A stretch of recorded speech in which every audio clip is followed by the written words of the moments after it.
Hey YouTube, it's JP Dillon. Do not attempt to adjust your set. This television is in fact on its side. Welcome to part 3 of the 65 Zenith with the 14M28Z chassis. So we kind of got stuff dialed in the last video, but we noticed that the vertical height was lacking. Even with the control maxed out, the picture tended to shrink over time. So we want to take a look at that and see what the possibilities are and where to troubleshoot the circuits so that we could probably get our height a little bit back to normal. So I pulled up the schematic and we're going to take a look at the vertical section and we're going to see how it works and what possible things there are that are causing the issue of the lack of vertical size. So here is the vertical sweep section. Basically, you have half of a compactron, the 6BA11 is your oscillator, and that feeds into the 6GK6, which we've already replaced. Now, the interesting thing about this design here is that it actually derives vertical from the B-boost.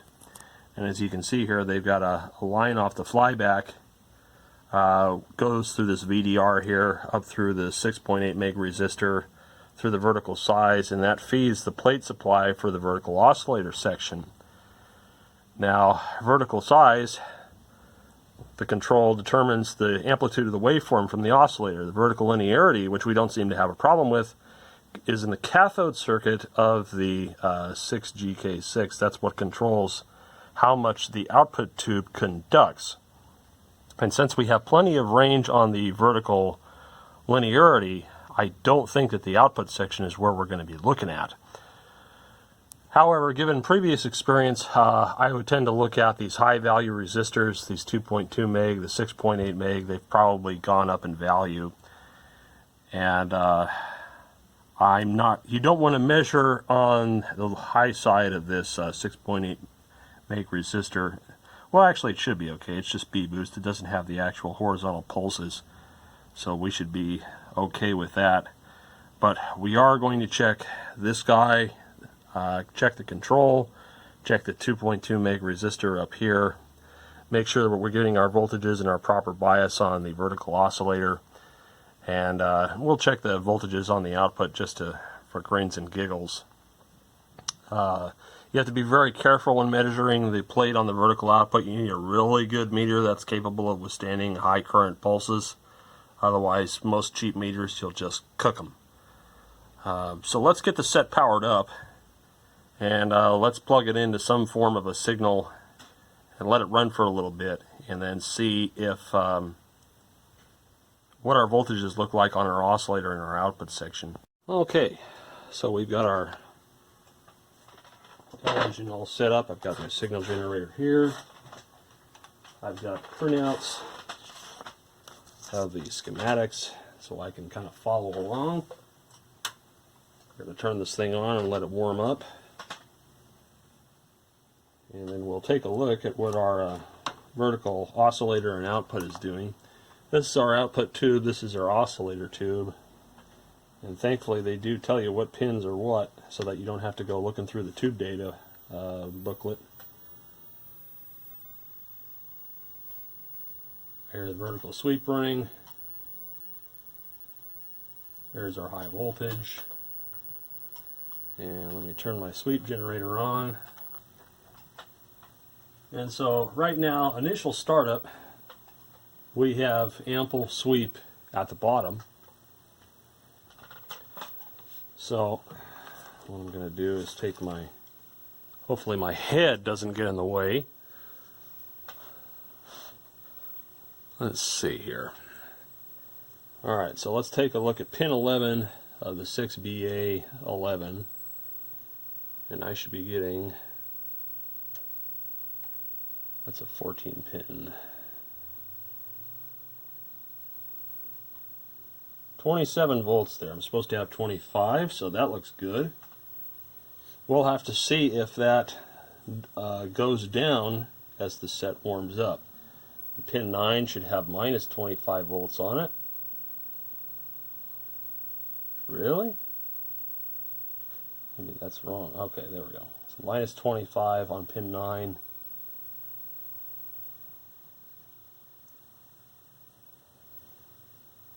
Let's check that again. That doesn't look right. Maybe the pinouts there is wrong. Okay, so pin 9 is your bias. Yeah. That's minus 25 volts. That's right. 10, 11. Interesting. Alright, so there's 23 out of 25 there. Now, what's even more interesting is I load that with my scope. The size shrinks a little, or load it with my meter, the size shrinks a little bit. So it may be that my meter isn't high enough impedance, or we've got a sensitivity problem here in that domain. So nominally, the oscillator section looks okay right now. But what is it going to be like after it warms up? Alright, so on pin 2 of our vertical output, we've got our waveform, zero bias, and our cathode should be at like 12 volts, 12.58, that looks good. It's supposed to be 12.3, so 12.5, that's okay. And they've got the screen grounded, which is weird. And so on pin 7, I should have 270 volts. 269.5, that's pretty damn close. So really, the next thing is pin 1. This, let's see, they've got a 200 microfarad at 25 volts for the cathode capacitor off of pin 1. Let's see where that goes. Seems like a rather large value. Trying to trace out where that is. That supposedly goes to some sort of a can, a filter can. I'm trying to trace out the point to point here, see where that goes.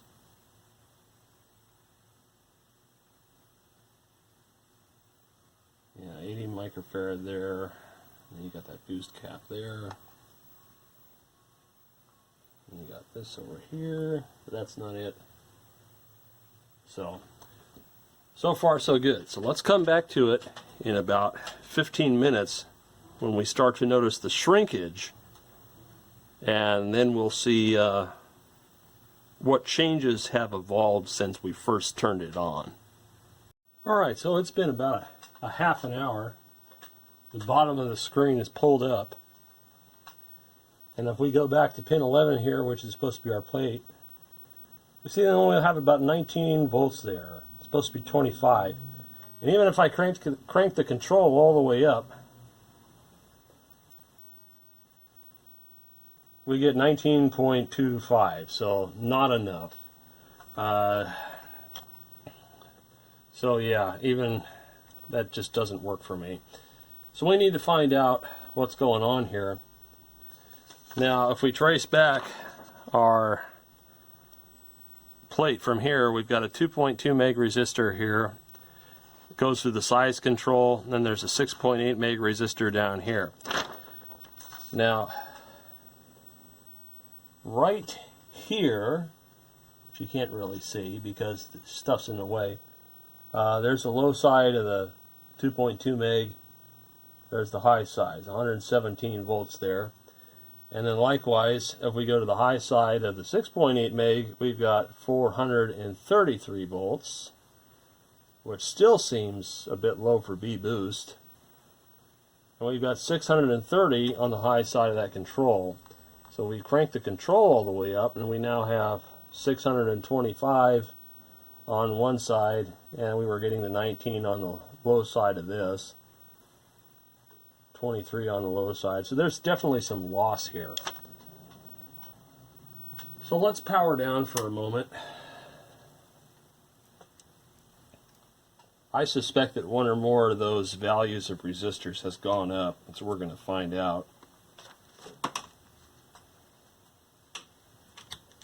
So let's change our meter over to ohms. Now I don't really care for this fluke, this 115, for measuring resistance because it's too sensitive to voltages across things.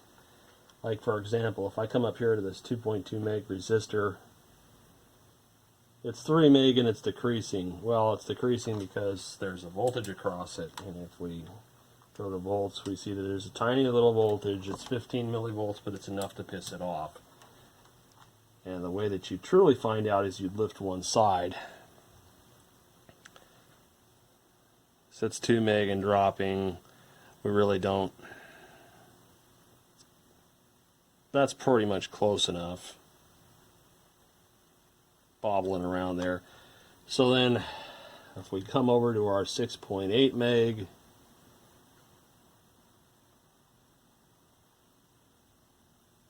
you can't really tell in circuit because, well, there's other resistances and stuff to look at. So really what I need to do is lift the leg of these resistors and then find out what their condition really is. So we're going to grab our soldering iron, lift one side of the resistor,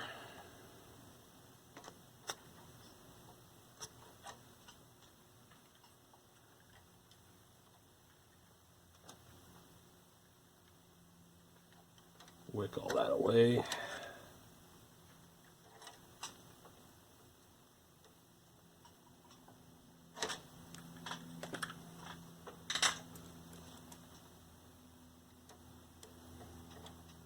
Go ahead and lift the side of the 6.8 meg resistor, and let's go ahead and take its value now and see what it looks like now that it's out of circuit. Let's see what we're getting here. Come on. So as we can see, it's gone up from 6.8 meg to 7.6 meg. So that needs to be changed. That's that would definitely lower the current needed to drive that plate. And coming back here, that's 2.28. The voltage is bled off of it. Just make sure there's nothing there. Yeah, it's 0. So the 2.2 meg is pretty damn close. 2.2, 2.28, whatever. That's close enough. I'm not worried about that one. But the 6.8 meg has to get changed out.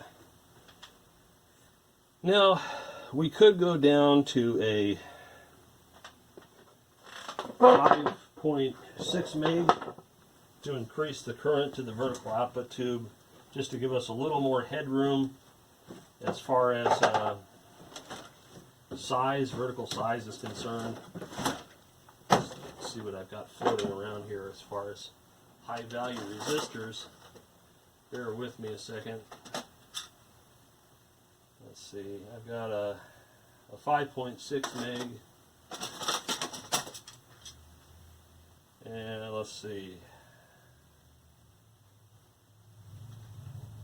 trying to figure out what this one is. This one's not marked. Yeah, we got 10 meg, that's too much.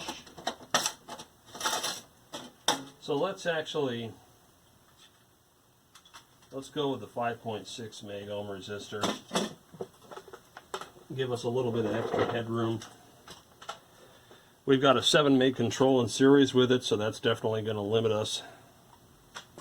But let's see what our 5.6 meg ohm resistor. This actually measures 5.93, so that's pretty close. All right, so we're going to yank this 6.8 resistor out, which is far too high now.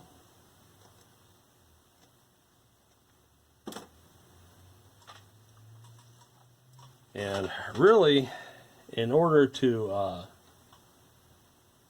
get these unsoldered, you really should be using a soldering gun. This iron gets pretty hot, but I'm not sure if it's going to get hot enough. We'll find out. Oh yeah, it does. Alright, so we'll yank the old resistor out.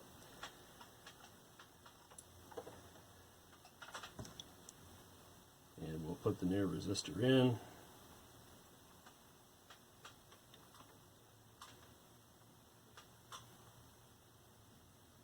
Gotta love these Zenith point-to-point chassis. Alright, let that harden up. We'll trim this back a little bit.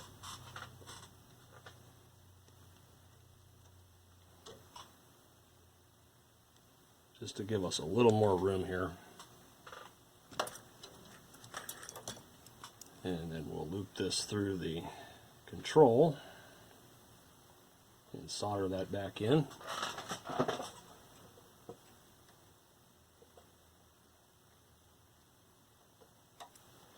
Good, strong mechanical connection. Gotta have it. Okay.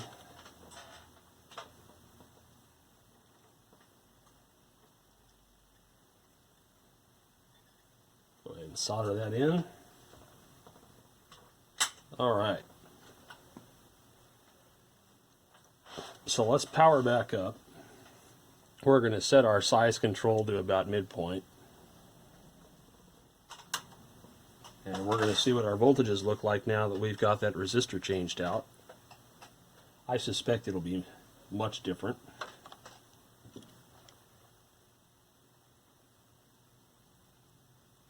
Just waiting for things to warm up. Let's switch back over to volts. And we'll see what our measurements are now.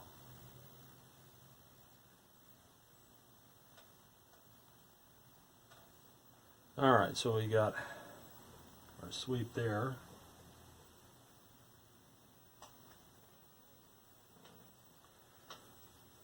And let's turn on our signal generator.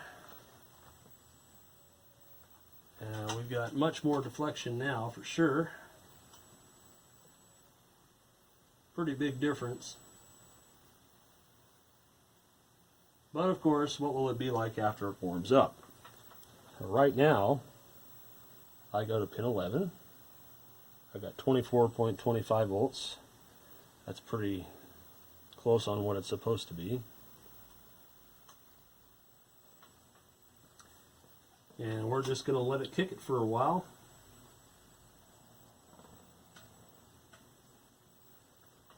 And see what that does to change things. But yeah, measuring.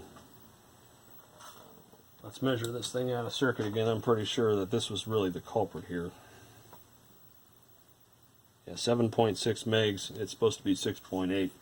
So that rise, well, you're thinking 6.8 versus 7.6, not a big deal. This is megohms.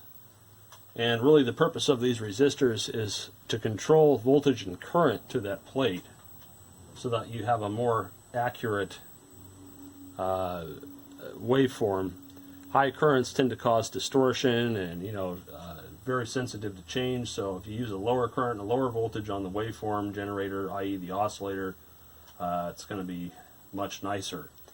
And the cathode bypass cap on the output is a section of this can which still tests fine, so I'm not worried about that.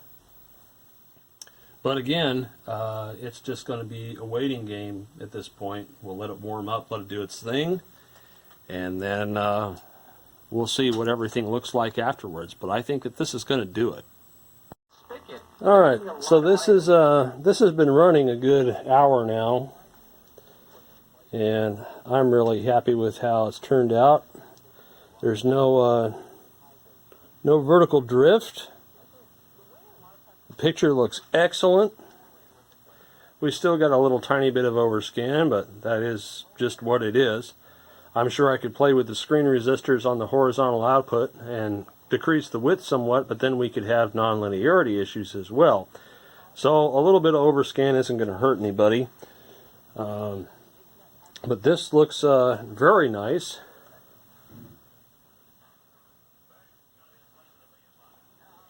Decent picture. Is all mine. We've got sound. My husband's name was Alan Mulder. We had been married almost 45 years. I got a call from a sheriff, which is the kind of call nobody ever... And with $0 premiums, $0 copays, or no deductible. Percent certain with Jackson Hewitt. We'll get your taxes done right. Oh look, a 4x3. So a little bit of easy troubleshooting and we were able to find the problem. This is it. Your worst nightmare. Your car I suspect as that resistor heated up, the value of it went up even more, and that's why we had the shrinkage. Unless you have CarShield, the #1 auto protection company. But it looks good. When you're protected by CarShield, it goes like this. This was great. Can't stay on that too long. Remember, this lighthouse that you're keeping is not an active lighthouse anymore. Nice clean looking picture. Tense. And the firing. But for Like, how do you do that? 44535.